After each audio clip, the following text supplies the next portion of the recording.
Hello, friends. Thanks for joining me for another story time adventure. Today's story is special for the holiday season. I hope you enjoy. Let's get started. Rudolph Shines Again. Rudolph Shines Again by Robert L. May, illustrated by Lisa Papp. 'Twas a month before Christmas when Rudolph at play saw Santa drive up to call from his sleigh. "The weatherman says there'll be snow Christmas Eve, so please tell your parents I'd like you to leave. To lead all my dear through that dark snowy night with your shining red nose and its wonderful light. Meanwhile, of course, you can work on the toys we'll be taking this Christmas to good girls and boys." Ralph was hitched up in front of the rest.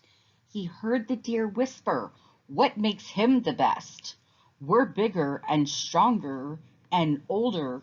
You've said it, but we get the backaches while he gets the credit."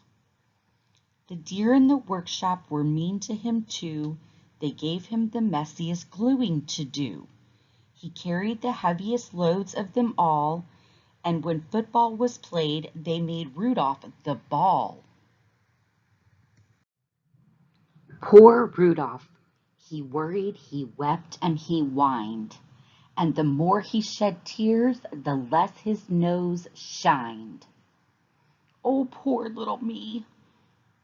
he would pity and pout, till one day the light in his nose just went out. "With this nose I never could lead Santa's sleigh.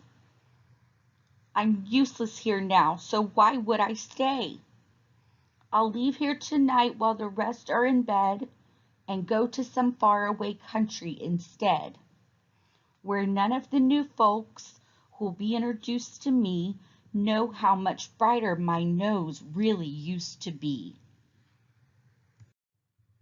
He left and he traveled for mile after mile, till one day when ready to rest for a while, in a field with a very thick forest behind it, he heard a strange noise, but he just couldn't find it. Until he came close, for darkness was falling. Hundreds of rabbits were crying and calling. Two of our children, Donnie and Doris, taking a walk, got lost in the forest. It's much, much too dark now to search or to follow them. By morning a fox or a wolf will have swallowed them. If only we rabbits had eyes like a cat, or a bright shining flashlight, we sure could use that," thought Rudolph. "These rabbits have reason to worry. I'd better stop pitying me in a hurry." And right then and there, Rudolph ended his habits of pouting and tears, and thought just of the rabbits. "I'll find them," he shouted. "I'll find Johnny and Doris with my bright shining nose." And he dashed for the forest, completely forgetting himself and his woes. He'd even forgotten the change in his nose. Because he was running as fast as he could, when he learned his mistake, he was deep in the wood.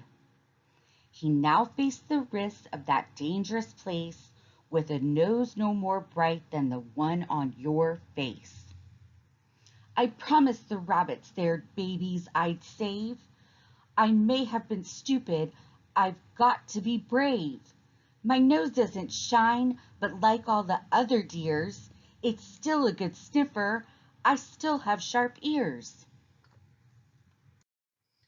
Quickly and quietly he ran through the forest, sniffing and listening for Donnie and Doris, and sniffing and listening too for the sly foxes and wolves that he knew were close by.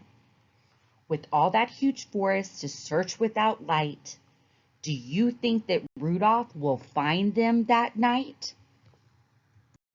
Perhaps it was smartness, perhaps it was luck, or perhaps a reward for his bravery and pluck, was sent by an angel from way, way up high, who steered Rudolph's feet towards a very small cry. From a thick patch of bushes, and that's where he found them, frightened but safe with leaves piled around them. To keep out the cold and wild animals too. "I'm your friend," Rudolph whispered. "I've come here for you. To help you get home, so please have no fears. Just jump on my back and hold tight to my ears. The foxes and wolves here would all like to meet us in order to cook us and carve us and eat us." So Rudolph bent down and the bunnies obeyed. He then ran so fast that no animal laid a claw or a tooth on the bunnies or deer, though two panting wolves came just terribly near. Then out of the woods for a grand happy landing, in the field where the crowd of sad rabbits were standing. Just picture the mother and dad rabbit's joy when Rudolph brought back both their girl and their boy. They thanked him and begged him to stay. Said Rudolph, "I'll come for a visit someday. But my job is with Santa to help as I can. I was wrong to go away from that wonderful man. Perhaps it was 'cause of my weeping and whining that all of a sudden my nose stopped its shining. With a dull nose last night in the woods, I helped you. In that case, I surely could help Santa too.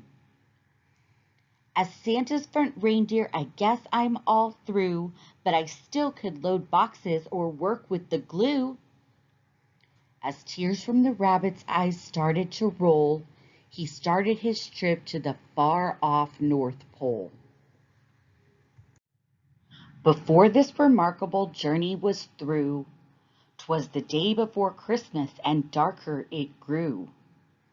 The gray northern sky and the fog and the snow would make almost anyone travel quite slow, or even get lost, but Rudolph just flew straight as an arrow and speedily too. Through the heaviest snowstorm and fog of the season. How did he do it? Can you guess the reason?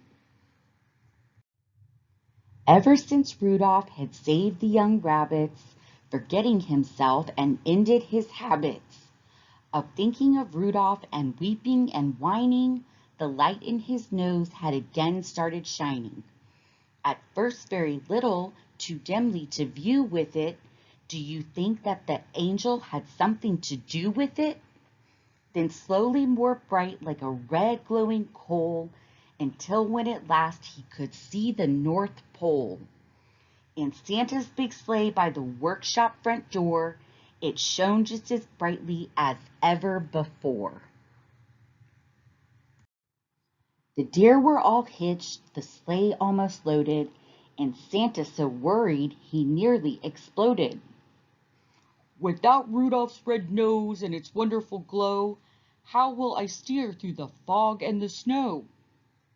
But when he saw Rudolph, he shouted, "Hooray!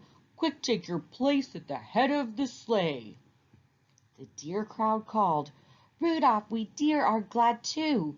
We hope you forgive the big loads and the glue. For the next year your job in the shop is a dandy. Next year your job will be tasting the candy." So happy young Rudolph led Santa's great sleigh, with Rudolph's red nose again lighting the way, through darkness and fog to deliver the toys that were given that Christmas to good girls and boys. Swiftly they traveled as Rudolph's nose shone on each waiting chimney, including your own. The very first sound you could hear on the roof as Santa's sleigh landed was Rudolph's small hoof. Then his nose made the light that gave Santa a view of you and your room and when they were through. You might too have heard as they drove out of sight, "Merry Christmas to all, and to all a good night." Hi friends, I'm so glad that you took the time to join me on today's reading adventure. I hope you liked our story about Rudolph. If you enjoyed this story and would like to see others, please visit my channel at The Teachers Read Aloud, and please like and subscribe. See you next time. Bye.